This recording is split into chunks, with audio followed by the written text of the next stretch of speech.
If Teresa Halbach is alive, then that would mean the bones in the case had to belong to someone else. And that leaves the question, who had access to the true victim and the Avery case? Welcome to No Crime, No Time. I'm Danny, also known as RD. This is your blackout, so your screen is intentionally blacked out. It simply encourages you to do your own research so that you come from a place of knowing rather than someone else's perspective that's been spoon-fed to you, such as Sweaty Crat did to everybody, which poisoned the jury pool. So with that, today I'd like to really dig into how items such as the evidence could have been accessed and actually planted in the Avery case so that other investigators would find said quote-unquote evidence. Now, to avoid rehashing an entire prologue about Carmen Boutwell, I'll have you know there are videos that I've done and others have done about Carmen Boutwell, who was through her father's lineage related as a cousin to Teresa Halbach. She was the same bone structure, and she lived in Mishkot, Wisconsin, which is very, very close to the Avery property. And she was actually never seen again on the exact same day and time, approximate time, as Teresa Halbach on October 31st, 2005. Not alive anyway.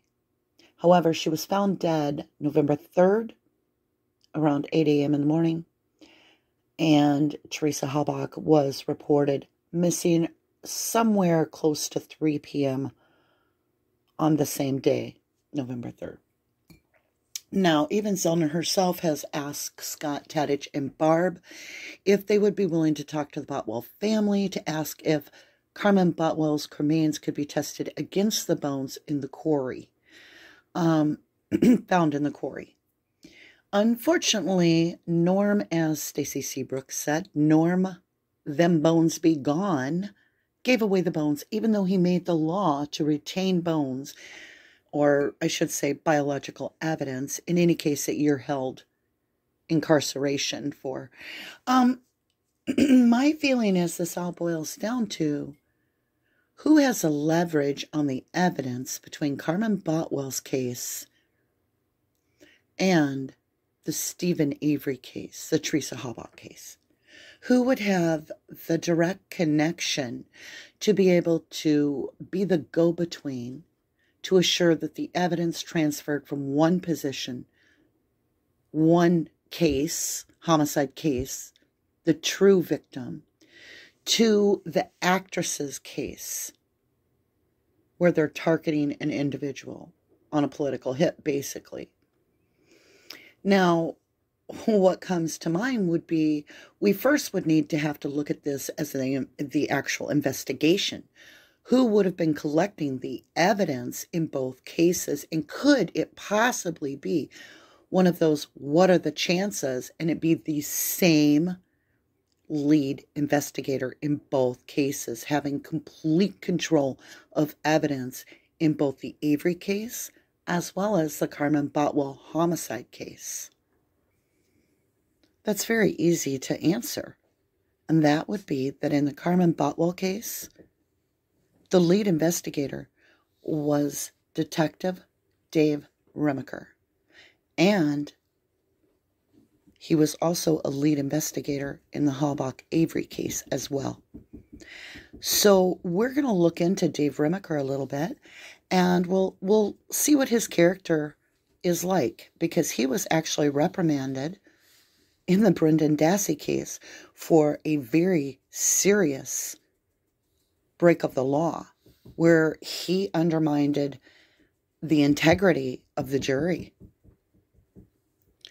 In the Brendan Dassey case, the judge sequestered the jury into a motel.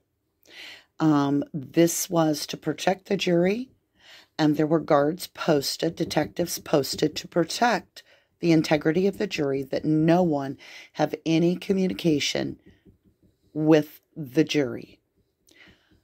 So the two guards that were posted, or deputies, if you will, would be Detective Remiker and Deputy Prang, who was a female. Now, interesting enough, that is not what they did. They actually allowed an unauthorized individual in with the jury that was sequestered by the judge for 3.5 hours, from 9 p.m. to after 12:30 in the morning, in the secured area where the jury is being held. This is a huge risk to the jury for the integrity. It undermines the verdict, because who knows what is being said to this jury and how they're being swayed by this individual. Now, did this individual have any connection to the case? Could be, because it turns out that Deputy Prang, it's her husband, Lee, who gets in there. And she works for Manitowoc County. Jobs are at stake here. So that's quite shocking. Now, Detective Remiker mentioned something kind of interesting. One of those little, I know you're probably sick of hearing it. What are the chances that Deputy Prang's supervisor, remember Deputy Prang I just explained is the one where her husband went into the sequestered jury. I wonder if her supervisor would be important in the case. Turns out it's Andrew Colburn. Sergeant Andrew Colburn gave her a glowing performance evaluation report, and even is quoted as saying Deputy Prang continues to excel at any and all crime prevention tasks, as well as any public relations assignments she is given. Another solid performance here, Milla. Thanks for all you do. Yeah. Ka-ching. That was my drum roll and whatever. So that's quite shocking. Now, Detective Remiker definitely got reprimanded on that. It was huge news. So where are his lines, when it comes to his integrity himself? If he's willing to basically compromise the integrity of a jury of a individual such as Brendan Dassey, where's his integrity? And so it really brings into question when he's handling both Carmen Boutwell's case for evidence, and he's there when she's going through her autopsy. He's being handed all of her biological evidence and her DNA card. Vials of blood, DNA, full panel DNA cards, all of her private possessions, from hairbrushes to toothbrushes to deodorants, chapsticks, you name it, is being handed to him, because the family has went on to tell other people that I've talked to, sources, that Detective Remiker collected a large paper bag full of Carmen Boutwell's things, including the cherry Pepsi, cherry Pepsi, that was in Carmen's hands. And so he's got all this evidence, and then you're like, okay, when would this have happened? 11/3. It turns out, after Carmen, he's handling that case, it turns out to be on the 4th. So nothing that I know of happens on the 3rd. But on the 4th, Sergeant, let's see, who all was there? Lieutenant James Link and Detective, you got it, Dave Remiker, both of Manitowoc County Sheriff's Department, are given permission by Stephen to search his trailer, but they find nothing. But I bet they saw the rifle above his bed, and they were about to make some plans. Then they went to the judge's house. David Remiker went with the others and got the search warrant to return for none other than that gun. Remiker happens to be the one that collects the gun above the bed of Stephen Avery. And Remiker happens to be present, and he's the first to enter the garage when the bullet fragment is found. which is directly after a lunch break, coincidentally. So you have to ask yourself, who carried the evidence from property to property, from place to place, and put it ahead of everybody? Who planted? You have to ask the question.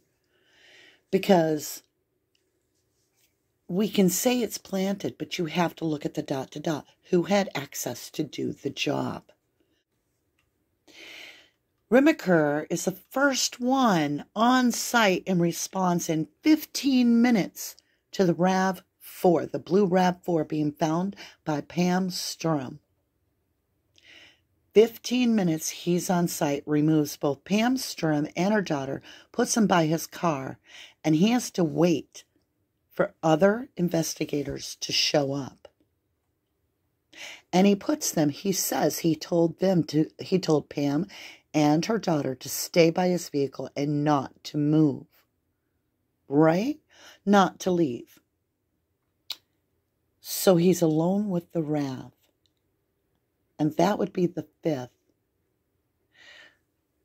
We're going to have to check and see, when was Carmen Boutwell's autopsy performed? Carmen Boutwell's autopsy was performed November 4th at 9:30 in the morning at Waukesha County Morgue. So when Remiker responded to the RAV4 within 15 minutes of Pam Sturm, who found the RAV4 in 15 minutes, he had access and complete control of Carmen Boutwell's entire DNA card and all her blood and all her belongings before he went to the RAV. Lo and behold, on November 5th, approximately 7 o'clock, Dave Remiker is with Colburn and finds dried blood stains in Stephen's home. He collects the samples of all the dried blood and passes it off to Colburn. And interesting enough, what are the chances that the RAV doesn't leave the property of the Avery salvage yard until around 9 p.m., according to Ertl? So that's interesting, right? And it happens to be Remiker that testified later that the VIN plate on the blue RAV4 had been moved and bent, and he could not make out the first 2 digits of the VIN number without a flashlight. And so, with it being moved and tampered, we all know how difficult it would be to get a VIN number plate out of a dash. And in the blue RAV, we're missing dash bolts. It just so happens that Remiker also is in the house, in Stephen's trailer, I should say. Not only in his house, but Dave Remiker was in Stephen's bedroom and had searched the property for 2.5 hours alone with 2 other Manitowoc police officers before the key is found as well. So, is it possible that Remiker had something to do with the key? Later, much later in the case, when we're working on the Brendan Dassey case, Wiegert and Factbender take Brendan Dassey to his home without any adult permission, just a 16-year-old learning disabled child, to his home and collect some stuff. I don't know why they call it that. They say they collect, we've got the stuff on the phone. However, they claim in reports that it was the pants that Brendan Dassey had worn. And guess who they meet? Wiegert connects immediately with Remiker at Manitowoc County. They do not take Brendan to Calumet County. They took him to Wiegert and the to Remiker and the Manitowoc County Sheriff. kind of makes you wonder when Wiegert calls Remiker and he says, okay, I think no. It was Detective Jacobs. And he's like, okay, other than the car, do we have anything else? And Remiker says, not yet. And Jacob says, is he in custody? And Remiker says, not yet, nothing happening. How did Remiker, I'll quote one of the lawyers there for Steve in the trial, how did he know who he was talking about in custody?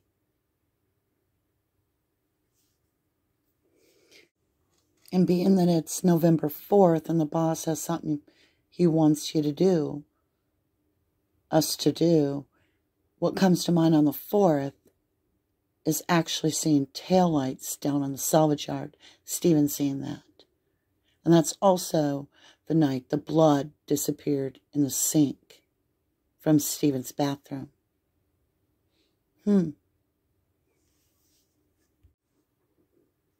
It's also strange to me how Remiker is the one that, let's see, how did that work? It would have been Orth and Remiker. And they took control of the blue RAV4 and they saw a memory card for a digital camera. And he thought it said Tertheres and he thought it said Teresa. So he looked under the vehicle real quick to see if Teresa was under there, and that wasn't it. So how did he see this memory card through that back RAV hatchback? How could he have seen that? Those are really dark windows. I'm just saying. But yeah, he's the one that finds that evidence, of course, as well. And we never get to find out what was on that card, right? Could have been full of pictures that told us plenty of information. But even though he's in charge of evidence, it just kind of gets obscured. Now, lo and behold, as if you haven't heard enough about Remiker, I have to kind of chuckle because it happens to be Remiker that responds with Dan Kurczynski. Wait. I want to make sure I got this right. No, it isn't with Dan Kaczynski. It's just Remiker. And he goes out and he listens to the the message that Teresa had left, apparently, allegedly, Teresa. Hello, this is Teresa with Auto Trader Magazine. And it's at the Dassey residence on the landline. And it's on the answering machine. And it's Remiker. And that disappears too. So really, what do you think? Let's sum this up real quick. David Remiker had access to Stephen's gun. He was the one that collected it. He also was the first one in the garage where the bullet fragment was found. He also was the first one to respond when the RAV was found. He also had access to Carmen Boutwell's blood. And you have to ask yourself, what else did he have a part of? I love ya. To the moon and back.